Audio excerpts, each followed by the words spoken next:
অপুষ্টিতে ভুগছে গাজার অন্তত ৯,০০০ শিশু, জানিয়েছে ইউনিসেফ। নতুন করে হামলার পরিধি বাড়ানোর পরিকল্পনা ইসরায়েল। ভারত জোর করে যুদ্ধ চাপিয়ে দিতে চাইলে তা প্রতিরোধে প্রস্তুত পাকিস্তান। দুই দেশকে সংলাপে বসা আহ্বান ইউরোপীয় ইউনিয়ন। অস্ট্রেলিয়ায় ৪৮তম ফেডারেল নির্বাচনে ভোট গ্রহণ শেষ, চলছে গণনা। জনমত জরিপে লেবার প্রধানমন্ত্রী অ্যান্থনি আলবানিজ এগিয়ে। এবং গণমাধ্যম স্বাধীনতা সূচকে ভারতকে পেছনে ফেলে এগিয়ে বাংলাদেশ। সূচকে আগের বছরের তুলনায় ১৬ ধাপ উন্নতি। বিশ্বজুড়ে ঘটে যাওয়া দিনে গুরুত্বপূর্ণ ঘটনাবলী নিয়ে RTV নিয়মিত আয়োজন সারাদিনের বিশ্ব। আপনাদের সাথে আছি আমি সালিহা পারভিন সাদ।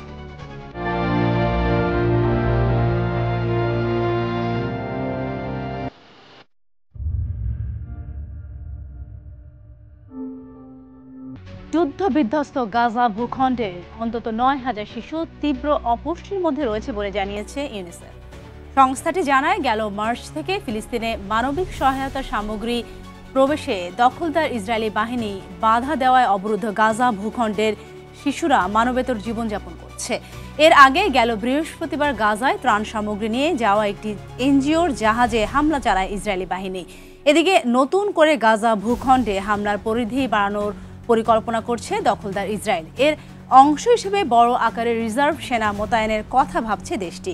গাজা ভূখণ্ডে প্রায় ১৮ মাস ধরে চলা বর্বর ইসরায়েলি হামলায় এখন পর্যন্ত প্রায় ৫৩,০০০ ফিলিস্তিনি নিহত হয়েছে বলে জানিয়েছে গাজার স্বাস্থ্য মন্ত্রণালয়। ভারত পাকিস্তান প্রসঙ্গ। কাশ্মীর ইস্যুতে ভারত যুদ্ধ চাপিয়ে দিতে চাইলে তা প্রতিরোধে প্রস্তুত পাকিস্তান, এমনটি জানিয়েছেন পাকিস্তানের আন্তঃবাহিনী জনসংযোগ পরিদপ্তর ISPR। আর সিন্ধু নদের পানি প্রবাহ বন্ধে ভারতের যে কোনো উদ্যোগকে প্রতিহতের ঘোষণা দিয়েছে দেশটির প্রতিরক্ষা মন্ত্রী। এদিকে সংঘাত এড়িয়ে ভারত পাকিস্তান দুই দেশকে সংলাপে বসার আহ্বান জানিয়েছেন ইউরোপীয় ইউনিয়নের পররাষ্ট্রনীতি বিষয়ক প্রধান কাজা কালাস। বিস্তারিত থাকছে অর্ণব প্রসাদের রিপোর্টে। ভারত নিয়ন্ত্রিত কাশ্মীরের পেহেলগামে সন্ত্রাসী হামলার পর থেকেই চরম উত্তেজনা বিরাজ করছে দুই চিরপ্রতিদ্বন্দ্বী ভারত ও পাকিস্তানের মধ্যে। ভারত যুদ্ধ চাপিয়ে দেওয়ার চেষ্টা করলে কঠোর জবাব দিতে পাকিস্তান প্রস্তুত বলে হুঁশিয়ারি দিয়েছেন পাকিস্তানের সেনাবাহিনীর শীর্ষস্থানীয় কর্মকর্তারা। শুক্রবার পাকিস্তানের রাওয়ালপিন্ডিতে দেশটির শীর্ষ সামরিক কর্মকর্তারা বৈঠকে বসেন। বৈঠকে শান্তি, স্থিতিশীলতা ও সমৃদ্ধির প্রতি পাকিস্তানের প্রতিশ্রুতির কথা পুনর্ব্যক্ত করা হয়। পাশাপাশি যুদ্ধ চাপিয়ে দেওয়ার যে কোনো চেষ্টার কঠোর জবাব দেওয়া হবে বলেও সিদ্ধান্ত নেওয়া হয় বৈঠকে। এদিকে কাশ্মীর ইস্যুতে দুই দেশের মধ্যকার উত্তেজনা কমাতে আহ্বান জানিয়েছেন ইউরোপীয় ইউনিয়নের পররাষ্ট্রনীতি বিষয়ক প্রধান কাজা কালাস। ভারতের পররাষ্ট্রমন্ত্রী এস জয়শঙ্কর ও পাকিস্তানের পররাষ্ট্রমন্ত্রী ইসাক দারকে ফোন দিয়ে তিনি এ আহ্বান জানান। তিনি সংঘাত এড়িয়ে দুই দেশকে সংলাপে বসারও আহ্বান জানান। এর আগে কাশ্মীর ইস্যুতে ভারতের প্রধানমন্ত্রী নরেন্দ্র মোদী দেশটির সেনাবাহিনীকে পূর্ণ স্বাধীনতা দেওয়ার পর পাকিস্তান শাসিত কাশ্মীরের প্রধানমন্ত্রী Chowdhury Anwarul Haque line of control সংলগ্ন ১৩টি নির্বাচনী এলাকায় স্থানীয় পরিষদকে ২ মাসের জন্য খাদ্য মজুত রাখার নির্দেশ দেন। অর্ণব প্রসাদ, RTV। ভারতের গোয়ায় একটি মন্দিরে পদদলিত হয়ে অন্তত ৬ পুণ্যার্থী নিহত হয়েছে। আহত হয়েছে আরও ৩০ জন। শনিবার রাজ্যের লাইরাই দেবী মন্দিরে একটি ধর্মীয় উৎসব পালনের সময় দুর্ঘটনাটি ঘটে বলে প্রতিবেদনে প্রকাশ করে ভারতীয় গণমাধ্যম টাইমস অব ইন্ডিয়া। তবে পদদলিত হওয়ার প্রকৃত কারণ এখনও জানা যায়নি। এদিকে দুর্ঘটনায় নিহত পরিবারের প্রতি গভীর শোক প্রকাশ করেছেন রাজ্যটির মুখ্যমন্ত্রী প্রমোদ সাওন্ত। সামাজিক যোগাযোগ মাধ্যম এক্সে দেওয়া পোস্টে তিনি এ শোক বার্তা জানান। পাশাপাশি ঘটনায় আহতদের সুচিকিৎসা নিশ্চিতে রাজ্য সরকার কাজ করছে বলেও জানান। যুক্তরাষ্ট্রে ট্যুরিস্ট বাস ও ট্রাকের সংঘর্ষে অন্তত ৭ জন নিহত হয়েছে, আহত হয়েছে আরও অনেকেই। যুক্তরাষ্ট্রের সবচেয়ে পুরনো ইয়েলোস্টোন ন্যাশনাল পার্কের কাছেই এই দুর্ঘটনাটি ঘটে বলে প্রতিবেদন প্রকাশ করেছে সংবাদ মাধ্যম বিবিসি। সংঘর্ষের পর দুটি গাড়িতেই আগুন ধরে যায়। দুর্ঘটনায় বাসে থাকা ৬ জন এবং ট্রাকের চালক নিহত হয়েছে। দুর্ঘটনার প্রকৃত কারণ জানা না গেলেও দুর্ঘটনার তদন্তে কাজ চলমান বলে জানিয়েছে রাজ্য পুলিশ। ইয়েলোস্টোন পার্ক যুক্তরাষ্ট্রে ৩টি অঙ্গরাজ্যের প্রায় ৩,৫০০ বর্গমাইল এলাকা জুড়ে বিস্তৃত।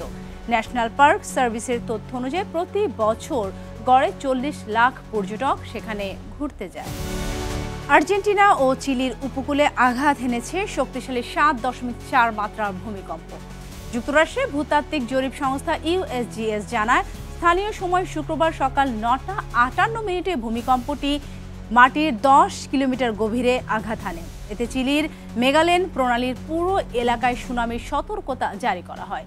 সুনামি ঢেউ আছড়ে পড়তে পারে এমন বার্তা দিয়ে চিলির জাতীয় দুর্যোগ প্রতিরোধ সেবা অ্যান্টার্কটিক অঞ্চলের সৈকত এলাকা থেকে সব মানুষকে সরে যাওয়ার নির্দেশ দেওয়া হয়। তবে আর্জেন্টিনার তরফে কোনো ধরনের সুনামির সতর্কতা জারি করা হয়নি।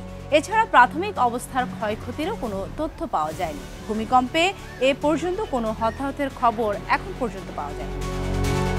অস্ট্রেলিয়ার জাতীয় নির্বাচনে ভোট গ্রহণ শেষ হয়েছে, চলছে ভোট গণনার কাজ। জনমত জরিপগুলোতে লেবার প্রধানমন্ত্রী অ্যান্থনি আলবানিজ রক্ষণশীল প্রতিদ্বন্দ্বী পিটার ডাটনের চেয়ে এগিয়ে রয়েছেন। আবাসন ব্যবস্থার উন্নতি সহ স্বাস্থ্য সেবাকে প্রাধান্য দিয়ে তাদের দ্বিতীয় মেয়াদে ক্ষমতার আসা প্রয়োজন বলে দাবি করেছেন তিনি। আর দেশকে সঠিক পথে ফিরিয়ে আনার জন্য লিবারেল ন্যাশনাল জোটকে ভোট দিতে ভোটারদের প্রতি আহ্বান জানিয়েছেন বিরোধী নেতা পিটার ডাটন। অস্ট্রেলিয়া নির্বাচনের বিভিন্ন দিক নিয়ে বিস্তারিত জানাচ্ছেন ইমতিয়াজ আহমেদ। অস্ট্রেলিয়ার এবারে নির্বাচনে বড় ইস্যু হয়ে উঠেছে জীবনযাত্রার ব্যয়। এছাড়া স্বাস্থ্যসেবা ও হাউজিং ব্যয় নিয়েও ভোটারদের মধ্যে উদ্বেগ দেখা গেছে। স্থানীয় সময় সকাল ৮টায় শুরু হয় ভোট গ্রহণ। এবারের নির্বাচনে দেশটির মোট ভোটার ১,৮০,০০,০০০। এর মধ্যে রেকর্ড পরিমাণ ৮০ লাখ ভোটার আগাম ভোট দিয়েছেন। এছাড়া ৮৩টি দেশে স্থাপিত ভোট কেন্দ্রে অস্ট্রেলিয়ান ভোটাররা ভোট দিতে পেরেছেন। এর মধ্যে রয়েছে বার্লিন, হংকং, লন্ডন ও নিউ ইয়র্কে বসবাস করা বিপুল সংখ্যক অস্ট্রেলীয় নাগরিক।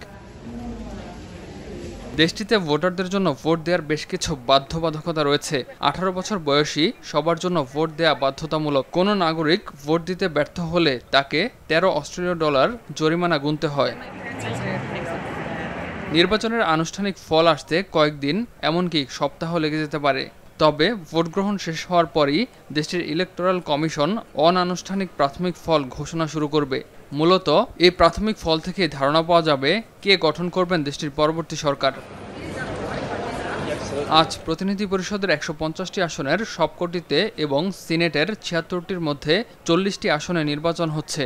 দেশটিতে প্রধান রাজনৈতিক দল দুটি, একটি অস্ট্রেলিয়ান লেবার পার্টি, অন্যটি রক্ষণশীল লিবারেল ন্যাশনাল কোয়ালিশন। অস্ট্রেলিয়ায় গেল কয়েক দশক ধরে রাজ্য ও ফেডারেল সরকার নির্বাচনে ছোট দল ও স্বতন্ত্র প্রার্থীদের ভোট ক্রমাগত বাড়ছে। ২০২২ সালের নির্বাচনে প্রতি ৩ জন ভোটারের একজন ২ প্রধান রাজনৈতিক দলের বাইরে অন্য যে কোনো একটি দলকে ভোট দিত। নির্বাচনে ২ বড় দলই জীবনযাত্রার ব্যয় বেড়ে যাওয়া সংক্রান্ত চাপের বিষয়টিকে প্রচারের কেন্দ্রে রেখেছে। তবে জনমত জরিপে দেখা যায়, মার্কিন প্রেসিডেন্ট ডোনাল্ড ট্রাম্পের শুল্ক নীতির কারণে বিশ্বজুড়ে যে অনিশ্চয়তা তৈরি হয়েছে তা দেশটির ভোটারদের কাছে নির্বাচনী প্রচারণার প্রধান ইস্যু হয়ে উঠেছে। তাৎক্ষণিক এক প্রতিক্রিয়ায় দেশটির প্রধানমন্ত্রী অ্যান্থনি অ্যালবানিজ বলেন, তার নেতৃত্বাধীন মধ্য বামপন্থী সরকার চলতি মেয়াদে বেশ শক্ত ভিত গড়ে তুলেছে। আমরা অস্ট্রেলিয়ার লক্ষ্যগুলো পূরণ করার কাজ চালিয়ে যেতে চাই। আর দেশকে সঠিক পথে আনতে লিবারেল ন্যাশনাল জোটকে ভোট দিতে ভোটারদের প্রতি আহ্বান জানিয়েছেন বিরোধী নেতা ডাটন। সামাজিক মাধ্যমে দেয়া এক পোস্টে ডাটন লিখেছেন, লেবার সরকারের অধীনে অস্ট্রেলীয়দের জীবনযাত্রার মান নজিরবিহীনভাবে কমেছে। ইমতিয়াজ আহমেদ, RTV। আবারও অস্ত্রের ঝনঝনানি শুরু হচ্ছে মধ্যপ্রাচ্যে। এবার সৌদি আরবের কাছে $৩৫০ কোটি ক্ষেপণাস্ত্র বিক্রির অনুমোদন দিয়েছে ট্রাম্প প্রশাসন। মূলত মার্কিন প্রেসিডেন্ট ডোনাল্ড ট্রাম্পের সৌদি আরব সফরের আগে এই অনুমোদন দেওয়া হলো। তেল সমৃদ্ধ সৌদি আরবের সঙ্গে বড় ধরনের বাণিজ্য চুক্তির কথা আগে থেকেই বলে আসছিলেন ট্রাম্প। এছাড়া ইউক্রেন যুদ্ধ বন্ধ করতে মস্কো ও কিয়েভের সঙ্গে যুক্তরাষ্ট্রের কূটনৈতিক প্রচেষ্টায় গুরুত্বপূর্ণ মধ্যস্থতাকারী হিসেবে ভূমিকা পালন করছে রিয়াদ। বিস্তারিত থাকছে অর্ণব প্রসাদের রিপোর্টে।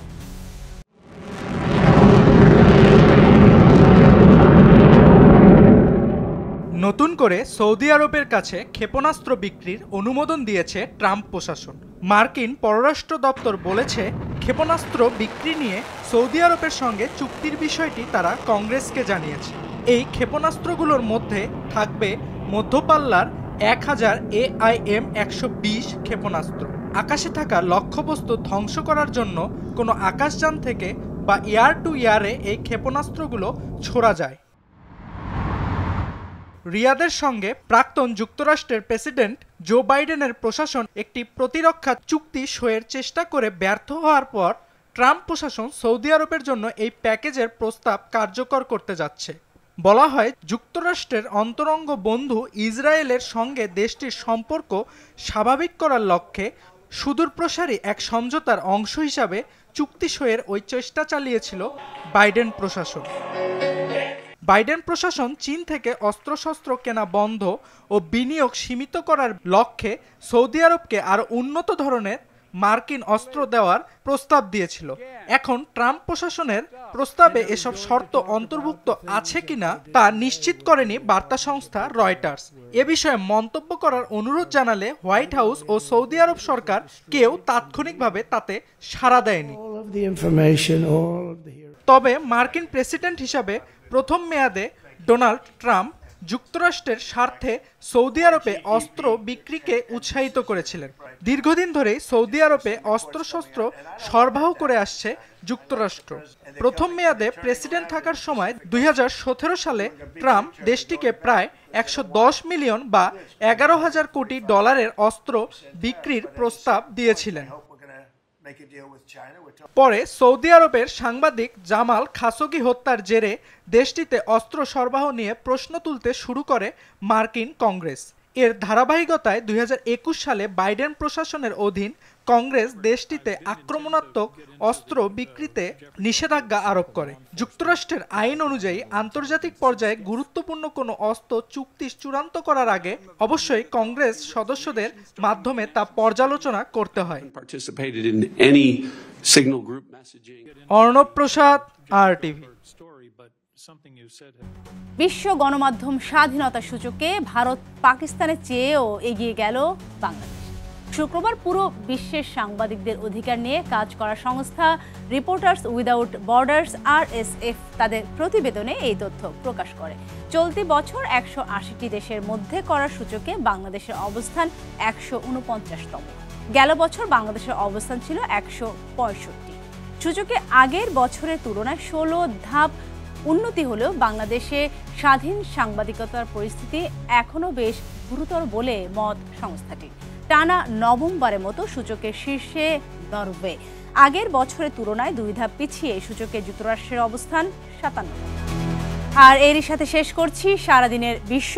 RTVর সাথে সংযুক্ত থাকুন, মতামত জানান RTVর সামাজিক যোগাযোগ মাধ্যমগুলোতে। ধন্যবাদ সবাইকে।